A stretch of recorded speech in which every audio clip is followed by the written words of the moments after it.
এদিকে বীরভূমে কোর কমিটিতেও যে কোন্দল, সেই কোন্দল কিছুতেই মিটছে না। বারবার কোর কমিটির বৈঠক হচ্ছে বোলপুরে। কেন বারবার বোলপুরেই, অন্যত্র নয় কেন, সিউড়িতে নয় কেন? এই প্রশ্ন যখন সামনে আসছে তখন কোর কমিটির চেয়ারম্যান শাক দিয়ে মাছ ঢাকার চেষ্টা করছেন। মূল সমস্যাটা কোথায় দেখুন তো।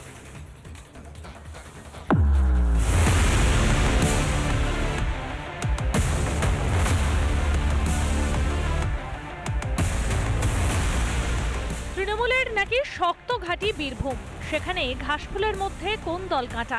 এই কাঁটা তুলতে রয়েছে কোর কমিটি, তাতেও কোন দল মিটছে না। বারবার বোলপুরে কোর কমিটির বৈঠক ঘিরেও জল্পনা বাড়ছে। বৈঠক আরও একবার আয়োজিত হলো, কিন্তু এবারও সিউড়িতে হবে ঘোষণা করে শেষ মুহূর্তে সিউড়ির পরিবর্তে বোলপুর তৃণমূল কংগ্রেস পার্টি অফিসে এই কোর কমিটির বৈঠক হলো, যা নিয়ে দলের অন্দরেই কিন্তু গুঞ্জন শুরু হয়েছে। 24 ঘন্টা আগে স্থান পরিবর্তন হলো বৈঠকের, বিশেষ কোনো কারণ? আচ্ছা, এটাও কি আপনাদেরকে বলতে হবে?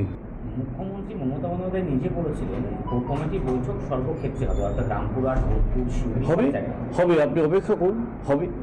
এর আগেও হয়েছে, আবারও হবে। সমীকরণ কি এতটাই সহজ? তাহলে এরপরে কোথায় বৈঠক করবে কোর কমিটি?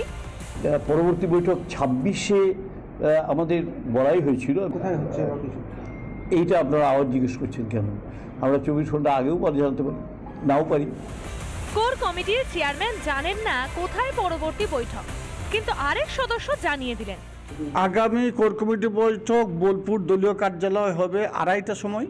যে অনুব্রত মণ্ডলের নিরাপত্তা কমিয়ে ফেলা হয়েছে, তার জন্যই কি অনুব্রত মণ্ডলকে গুরুত্ব দিয়ে দেওয়া হচ্ছে, এবং অনুব্রত মণ্ডল কি বোলপুরের বাইরে কোথাও মিটিং করতে চাইছেন না, সে নিয়েও কিন্তু গুঞ্জন। আমাদের বীরভূম জেলা কোর কমিটির সদস্যদের মধ্যে কেষ্টদা অনুব্রত মণ্ডল, তার শারীরিক অসুস্থতা আছে, যার জন্য মিটিংগুলো বোলপুরে করা হচ্ছে। উনি একটু সুস্থ হলে মিটিংগুলো আগামী দিনে যেভাবে দলনীতি নির্দেশ দিয়েছেন সেই নির্দেশ অনুযায়ী হবে। বীরভূমে কান পাতলেই শোনা যায় কেষ্ট কাজল দ্বন্দ্বের কাহিনী। এই দ্বন্দ্ব সামাল দিতেই তৈরি হয় কোর কমিটি। তারপরেও কোন দল আর মিটছে কই? শনিবারের বৈঠকেও গড়হাজির কোর কমিটির এক সদস্য। এই বৈঠকে আমাদের 8 জন মেম্বার, 9 জনের মধ্যে 8 জন মেম্বার উপস্থিত ছিলেন। একজন সুদীপ্ত ঘোষ, তিনি আগে জানিয়েছিলেন যে তিনি থাকতে পারবেন না। এই সুদীপ্ত ঘোষের বিরুদ্ধে কিন্তু কয়েকদিন আগে সোচ্চার হয়েছিলেন কাজল শেখ। অভিযোগ উঠেছিল যে কোর কমিটির অনুমোদন ছাড়াই দুবরাজপুরে দলীয় নেতৃত্বের সাথে বৈঠক করেছেন সুদীপ্ত ঘোষ, যা নিয়ে আজকের কোর কমিটি বৈঠকে দাবি এবং প্রশ্ন তুলবেন বলেও কিন্তু কাজল শেখ আগাম জানিয়েছিলেন। আর সেক্ষেত্রে তাই ধোঁয়াশা রয়েই গেল সুদীপ্তর অনুপস্থিতিতে।